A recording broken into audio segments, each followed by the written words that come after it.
So, if you know me, then you know that I've been preparing this wedding toast for quite a long time. And that's because I always knew that Meredith was going to be the one out of the two of us to get married first. Was that because of the many boyfriends that came before this one? Is it the fact that since she was 16, she's been talking about marrying young and then becoming a soccer mom? Or is it the fact that I am just so painfully single that it only made sense?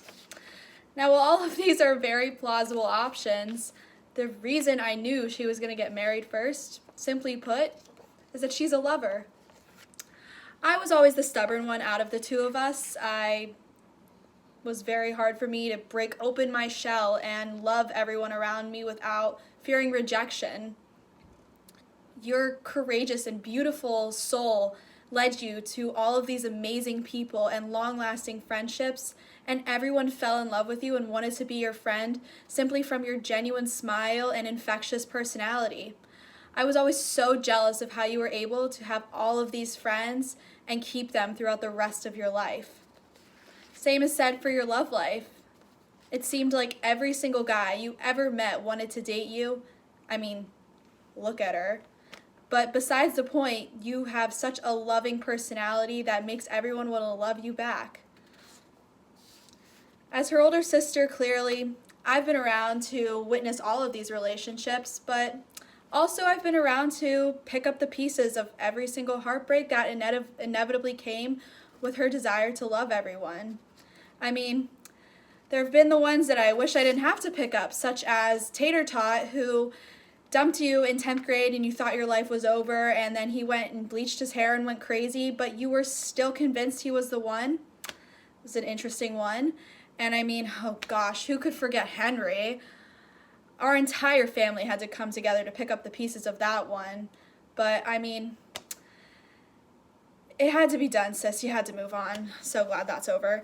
Okay, I'm done now, but while I have been there and always will be to pick up the pieces of every downfall, whether that be big or medium or small, through all of these relationships and heartbreaks, you kept fighting, you kept loving, and you kept longing for what you desired. And I'm so thankful that it's led you to this point in your life and the point where I'm able to give this speech. The other part of you being a lover is that you not only learned how to grow confident and love everyone around you without fearing rejection, but you also learned how to love yourself. You learned the power of independence and the power of being yourself. You've grown to be someone that I admire so very much, and I aspire to be one day in my life. You've taught me so much, especially how much you love one of the most important people in your life. Me. No, I'm kidding. But one of the most important people in your life, your new husband. And I'm so thankful that you guys get to share this love together because I know he loves just as deeply as you do. Now, through all of this, you've taught me so much, but I think one of the things that you've taught me the most is that the strongest love is the power of a sister. And now as you get ready for this big chapter and big challenge in your life, I want you to know that you should never stop loving.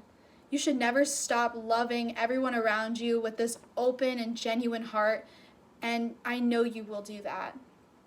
And I'm so proud to be standing here as your sister because even though I'm still painfully single and you're here making this big journey and big change in your life, I know that no love will be greater than the love that you show me through being my sister. Thank you for everything, and cheers to the newlyweds, and I love you forever.